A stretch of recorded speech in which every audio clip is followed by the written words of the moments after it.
Today it's Monday, 26th of September 2022. Alright, SEL is still here.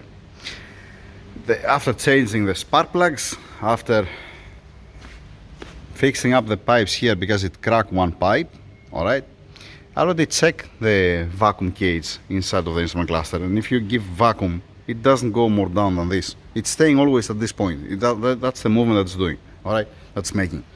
Then the guys, they remove the transmission here. This transmission has a part number 2703126, 2703000, alright, and 722.350. Fine. See the pump, the rear pump, how it looks like. Let's go to the other transmission that they brought on Saturday, I guess. That's the other transmission. This transmission is, I don't see nothing. No, with the light I don't see anything. 140-270-2200 and 722.370. Alright. The pump is different. It's okay. So I don't know. I don't remember. I have to read. The actuator. What color was the other actuator? 1 second. Let's go to the other. Yeah. Oh boy. All right. Fine. We don't find healthy 72.6 and 0.9 anymore because it's more than 10 years old. The seals, they fail. Then if you continue driving it, you're burning the clutches and the drums. So good morning. Let's see how we're gonna end up with this one. Good luck. Here, as far as I can see, the guys, they remove again the airbox. Alright. Now, like I said, if there was available parts, anyway, if we can find it, let us say fast, if you like, it makes sense to start opening things, cleaning it, preparing it, and dress it with a new gasket seals and this kind of stuff. Alright. But whatever we're gonna do here, it's gonna be only patches. That means I see now the guys that they insulate the wiring. That's what I see here. This is a drop in the ocean. What they did with the cables that was cut, I have no clue. I don't know, it came here, the electrician, and he fixed that. I don't know if you're gonna change something. I see the plug is not connected here, then it's missing here one plug, some vacuum lines, it's been bypassed. It's a big story, and realistic, they won't let us say the car to be in 1-2 days ready. It's not realistic, this one, if you like. The check valve here, the non-intent valve on the brake booster, how it didn't crack up to now. Most probably I was careful because I told them, be careful with that. Alright. So it's not that simple. It's gonna be much more easy, let us say, on a,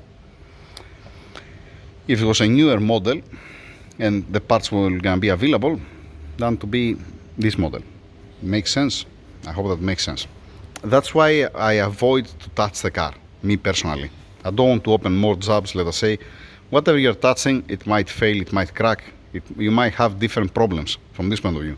Again, if there was available the parts, there is no problem for me, it's okay, we're gonna do it. But that's the problem, you know? That's the problem. And when you see silicone sealant everywhere, the exhaust manifold gasket, let us say, on the fuel injectors, you see that's leaking the high pressure lines. It's not the ideal to touch anything here. I don't know if you're gonna agree with me or disagree. It is what it is. If it was fixing, let us say, this kind of cars, 30 years old cars, every day, we're gonna make sure to have some parts, to have at least, let us say, a service kit for the transmission or for the engine, some fast moving items, if you like. And again, you're not gonna be able to have it all. But no, nope. The ideal is gonna be to find a place that they're dealing with this kind of cars and they have the parts in stock or they know from where to order it. It's gonna be much faster. Here in this country, I doubt you're gonna find such a garage to make a restoration on this type of cars. I might be wrong, but just want to explain that it's not about if I like to work on this car or not. It's all about that Do we have the parts to do it? What I'm gonna do? I'm gonna put my finger for a seal, let us say, you know. Now, how we're gonna end up with the transmission? I don't know. We're gonna see. We're gonna find out. By the way, even if we order something, let us say, it can take at least 3 to 4 days to arrive here. In the best case scenario. In the worst case scenario, it might take forever. It might take a year. I have seen that before. All right. Just a small update regarding the SEL. Yeah. All right. I hope that I'm clear. By the way, I closed the window. It's something's going on with the switch because when I give electricity, it closed. It was fine. I bypass the switch. I give electricity and it closes up, and it's fine. So, yep, that's it pretty much. Ah, actuators there on the passenger. This adjustable. Anyhow, all of them are adjustable. I think there is an Allen inside. That's a different story. Like I said, small update. We're gonna see how we're gonna end up the situation with the transmission, and I'm gonna make another video. Thank you. I forget to mention another one important thing. The owner, he bought this car to make a trip from UAE to London. 7,000 kilometers from what they informed me. I haven't said about it, but 7,000 kilometers. So to make so big trip, so long trip if you like, it need to have some standards. It has to be in the best shape, in the best condition. All right? And I'm not talking about only brakes, suspension, tires. This is obviously, this is 101, let us say. I'm talking also for a mechanical point. And with a fuel leak, with idling like that I cannot find from where it's leaking, honestly. I have blocked a couple of vacuum lines to see if it's leaking from somewhere. I don't hear something. Fortunately, replacing the spark plugs went away, the misfire, all right.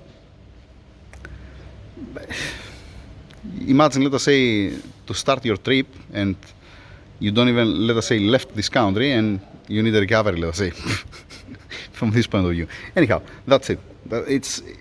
They want to make a long trip. I don't know if it's safe or if it's smart. That's me, all right? Don't misunderstand what I'm saying. For me, I have to be sure that it's not leaking, that it's perfect, it's operating excellent, the car, everything is function, and yeah. All right, that's it. Thank you. Both transmissions side by side. All right. Now, to be able to mount this transmission on the car, we have to change this here. And obviously the yoke, where it's coming the rubber coupler, this is with a 4, this is with 3. Fine. Difference. The actuator, different color here. That's different color. There. Gear selector, it's missing, no problem, we can swap, let us say this one. Fine. This is a drop in the ocean. From this side, the pump is different. The second pump, the rear pump, it's different. Fine. It's supposed to be for the kick down. Yeah, I don't remember. I didn't search about it. This mechanism here, it's different. All right. The vacuum, it comes from this side, has also this on the housing. From this side, it doesn't have. You're gonna tell me maybe because it's an older, yeah, maybe, it might be. Then, what's this? This is supposed to be good transmission.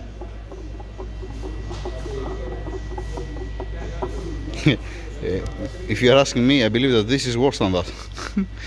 So, here where's the output shaft?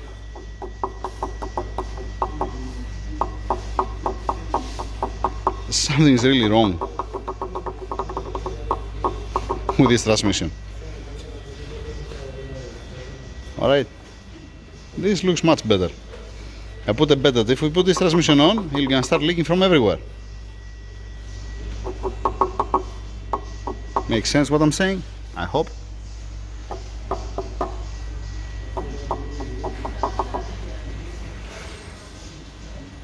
You're gonna tell me why you have to change the rear piece. It might be the bearing inside that it went bad, let us say.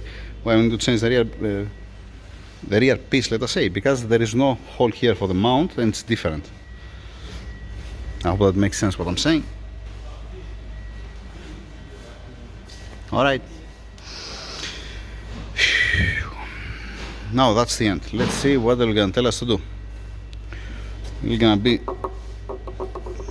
if the bearing is like that down here, back here, the seal is cracked.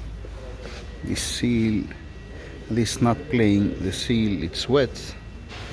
Yeah, I don't know. Honestly, I don't know. Have no clue.